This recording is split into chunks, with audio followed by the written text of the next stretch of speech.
Deuxième étape de notre carême 2022, l'amour rend service, la charité est serviable.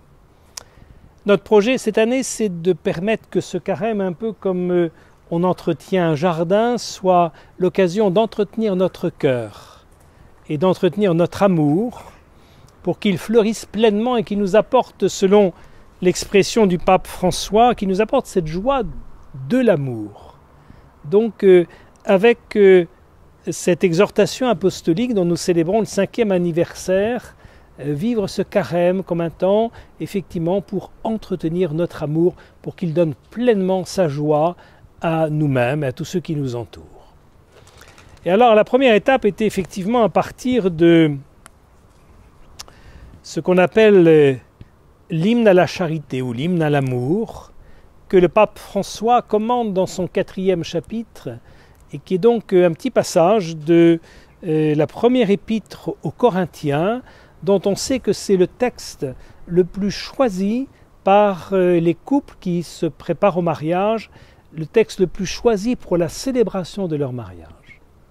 Et nous avions la première fois cette méditation avec le pape François sur l'amour qui prend patience. Alors entrons, si vous le voulez bien, dans cette culture de l'amour, dans ce soin de notre jardin qu'est notre cœur, dans la méditation sur l'amour rend service, ou bien encore la charité est serviable. Au fond, ces petites notes de l'amour sont un peu comme des voyants lumineux sur un tableau de bord. On sait que ces voyants ont une fonction, quand elles s'allument, tout simplement de nous indiquer que là, il y a un point d'attention à avoir. Et si un voyant s'allume sur notre tableau de bord de voiture, eh bien, on sait qu'il y a peut-être de l'huile à remettre quelque part ou à passer chez le garagiste, tout simplement, pour une vérification des freins. Donc voilà, avec cette démarche-là, regardons ce deuxième voyant qui est le service dans l'amour. Le pape aime bien partir du mot grec du texte de saint Paul, parce que souvent ces mots dans la langue d'origine de l'écriture disent beaucoup. Alors il dit, à propos justement de ce voyant, vient ensuite le mot kresteu etei.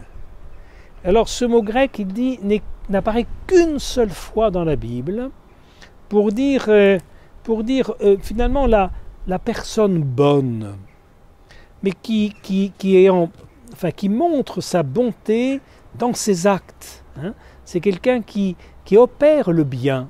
Hein. Le service, c'est une forme de mettre en œuvre une bonté opérante. Alors il montre bien que juste après la patience, ça nous invite à penser que la patience, elle n'est pas passive, elle n'est pas une attitude seulement d'attente, elle a à passer dans des actes de bonté, hein, par une activité de bonté. Et alors, ça nous rappelle un petit peu ce que on aime bien dire dans le pays de la région d'Alençon, dans les campagnes d'Alençon.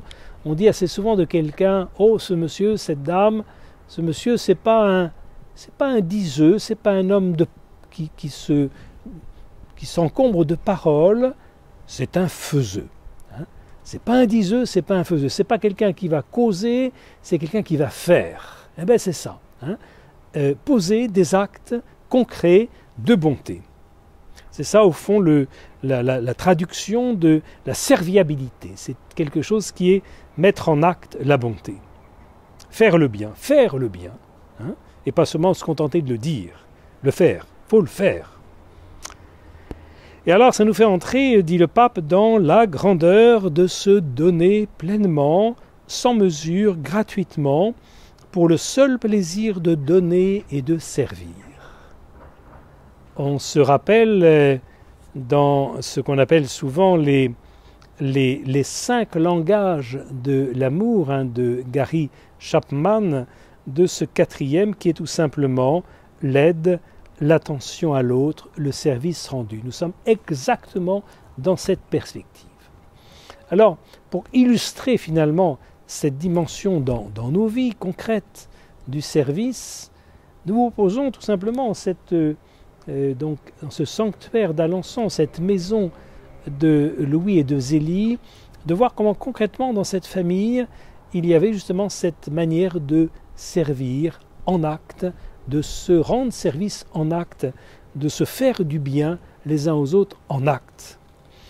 Et il y a un premier trait que j'aimerais vous signaler, vous proposer, qui me frappe beaucoup, c'est ce service rendu de Louis à Zélie, et réciproquement de Zélie à Louis, par rapport à l'apaisement de ce qui les inquiétait, de ce qui était pour eux source d'inquiétude, source quelquefois même de stress, source un peu d'angoisse. Et alors on les voit réciproquement se rejoindre pour venir apaiser cette partie plus inquiète de l'autre. Voilà une façon concrète de rendre service à l'autre. Alors, pour ce qui est de Louis, il était sensible à l'inquiétude que sa femme pouvait avoir pour le travail.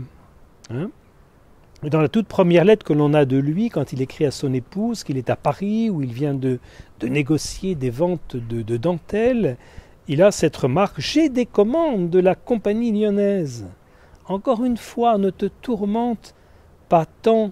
Nous arriverons, Dieu aidant, à faire une bonne petite maison. » Encourager sa femme à la confiance, et pas seulement dans des mots, dans des commandes obtenues, dans des actes posés, allant jusqu'à, c'était peut-être la forme la plus extrême, pour sa femme, pour lui permettre qu'elle trouve un équilibre davantage dans son entreprise, pour laquelle déjà, d'entrée de jeu, il est associé, mais il va aller jusqu'à un moment de sa vie consentir à arrêter son propre travail, vendre à son neveu son horlogerie pour être pleinement à la disponibilité de son épouse et à collaborer avec elle pour trouver effectivement l'apaisement dans ce domaine de son épouse.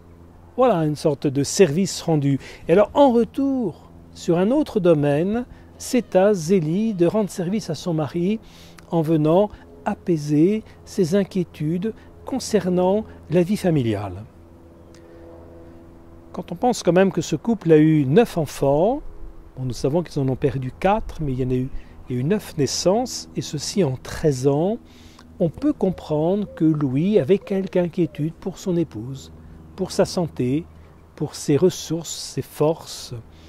Et alors elle écrit ceci dans une autre lettre, c'est en mai 1871, « J'ai vu bien des fois mon mari se tourmenter à ce sujet, des enfants, de la charge que ça représentait, se tourmenter à ce sujet pour moi, qui restait on ne peut plus tranquille. Je lui disais, n'aie pas peur, le bon Dieu est avec nous. J'étais cependant accablé de travail et de soucis de toute espèce. J'avais cette ferme confiance d'être soutenu d'en haut. » Donc, puiser dans ces réserves de paix, pour Louis à l'égard du travail, pour Zélie à l'égard des enfants, puiser dans ces réserves pour en donner à l'autre lorsque l'autre risque d'en manquer.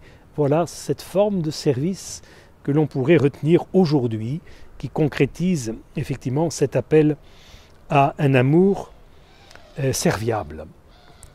Et alors ce service, il s'étend bien sûr à bien d'autres personnes, il s'étend aux enfants, et je repensais à cette manière dont dans une de ses lettres, Zélie nous dit que bien occupée, elle avait consenti à l'appel à jouer avec les enfants, à trouver du temps pour jouer avec ses filles un soir, et elle avoue même qu'elle y a trouvé beaucoup de plaisir.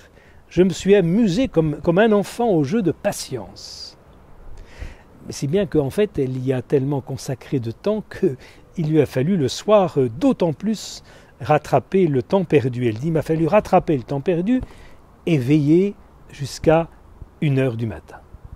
Donc voilà, le service aussi pour les enfants, cette disponibilité aux enfants, ces jeux partagés avec eux, ce que Louis Martin aimait beaucoup faire, et Zélie, nous le voyons dans cette lettre aussi, consentait à le partager, ce temps-là, pour être serviablement avec ses enfants, pour jouer avec elle, tout en y trouvant, heureusement, elle aussi beaucoup de plaisir.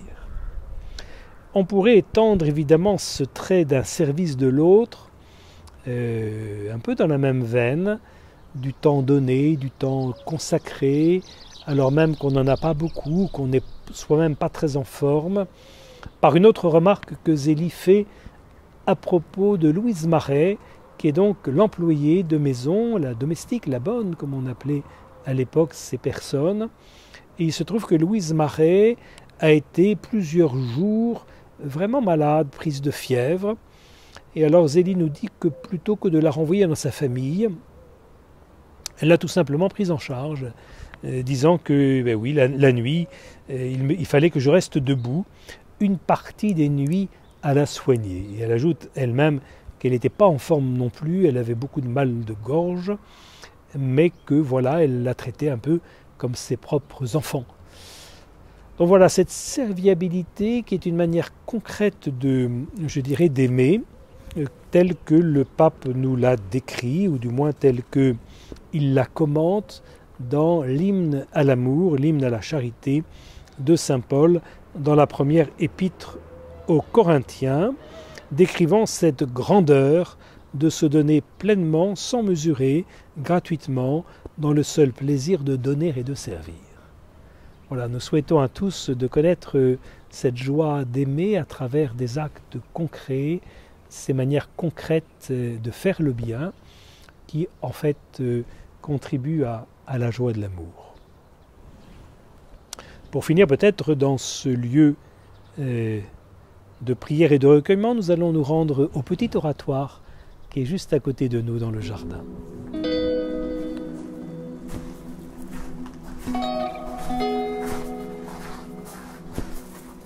Devant cette statue de la Vierge du Sourire, sous cette tonnelle du jardin de la maison Martin à Alençon, avec devant nous la statue de Louis et de Zélie, tout simplement cette année de la famille qui s'avance et qui bientôt va s'achever, notre prière va passer de Louis et Zélie vers la Sainte Famille, vers laquelle nos regards se portent avec eux.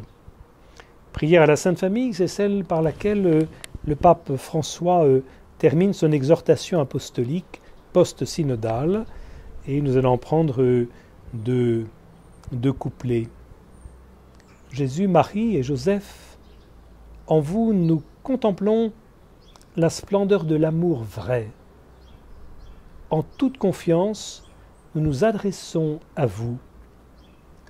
Sainte Famille de Nazareth, fais aussi de nos familles un lieu de communion et un cénacle de prière, d'authentiques écoles de l'Évangile et de petites églises domestiques.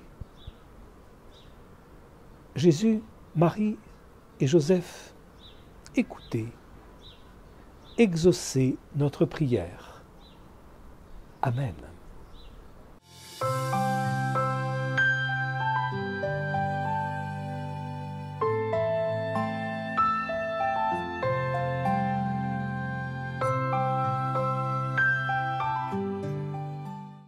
Merci à vous pour avoir regardé la vidéo.